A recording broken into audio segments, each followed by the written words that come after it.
Welcome to Parenting Decoded, a podcast for practical approaches to parenting. I'm Mary Eschen. In this podcast, I'm going to continue on our quest for teaching manners to our children.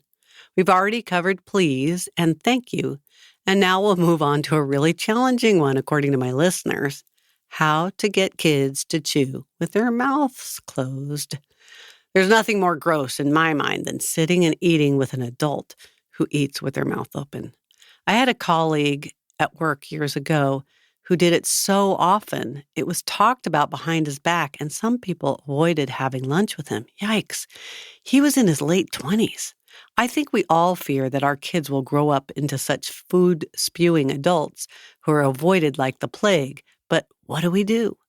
Some of you have kids who are already tweens or teens, which makes the challenge harder. But in this podcast, we'll go over some ideas on how you can do a course correction no matter what the age.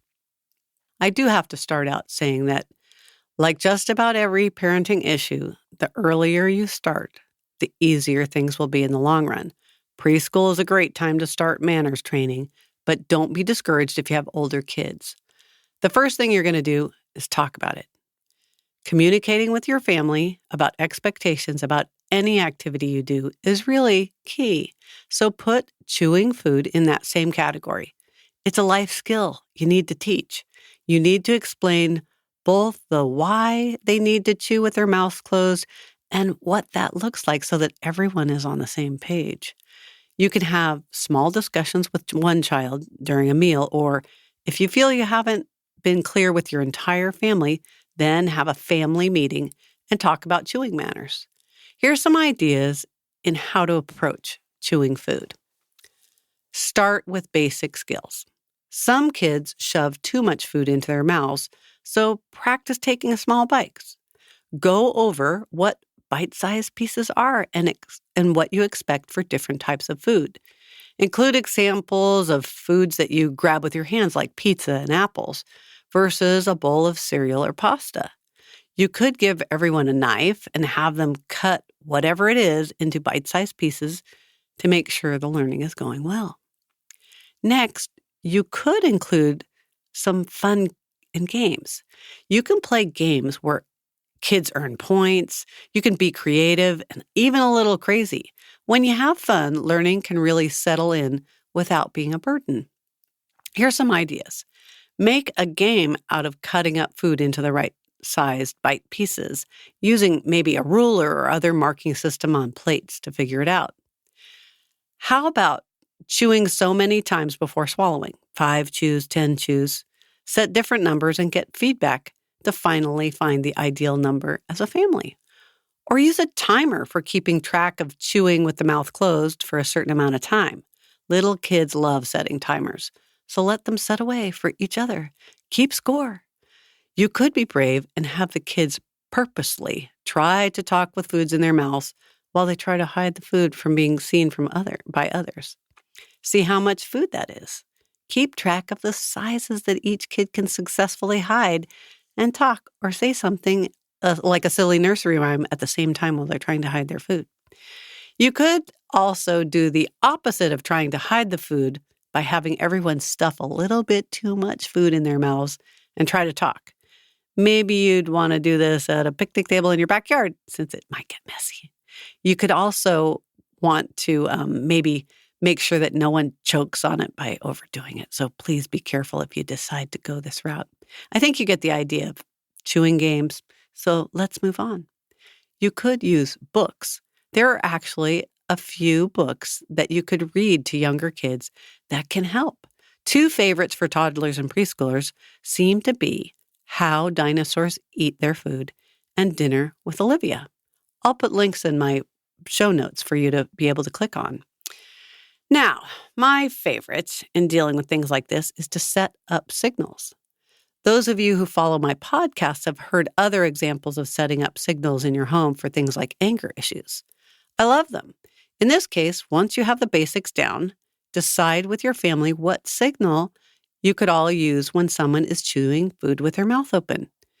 It's wearing on us to all keep saying things like, "And please chew with your mouth closed," We start out being patient and loving, but sometimes it pushes us over the edge and we get triggered and we wind up saying something like, if you don't stop chewing with your mouth open, you're going to your room.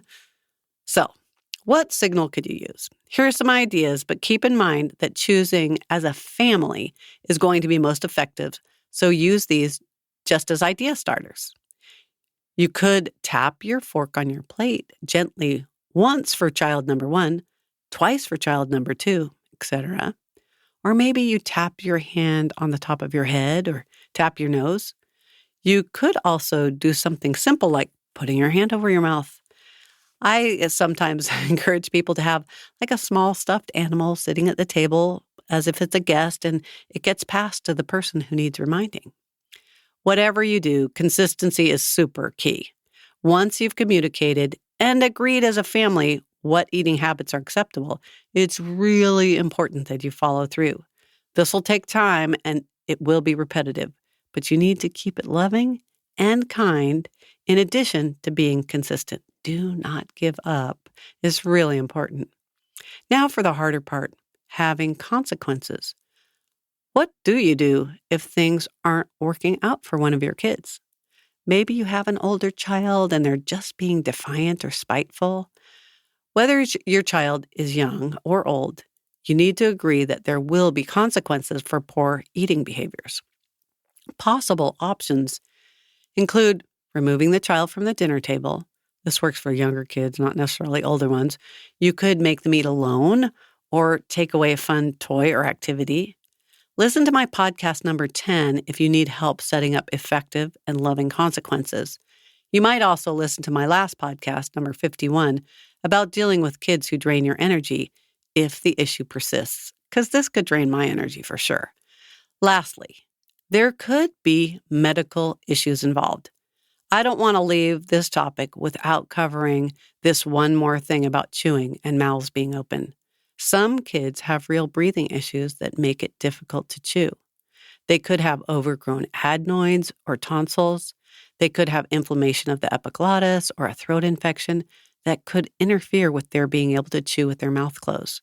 Toddlers and preschoolers probably fall into this category more than older kids, but if you're having problems, have your pediatrician take a look.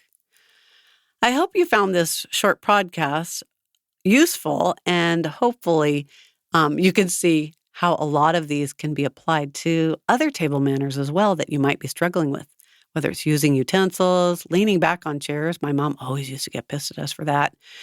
Reaching too far across the table and spilling things, not clearing the table, whatever. You need to establish some family guidelines. Then, again, follow through in a loving manner. Let me know if you need more help by emailing me, mary@parentingdakota.com, or hire me as a coach. This podcast transcript is available on my website as a reference. If you'd like to see the show notes, I will put the books on there. That's all for now. Have a blessed rest of your day.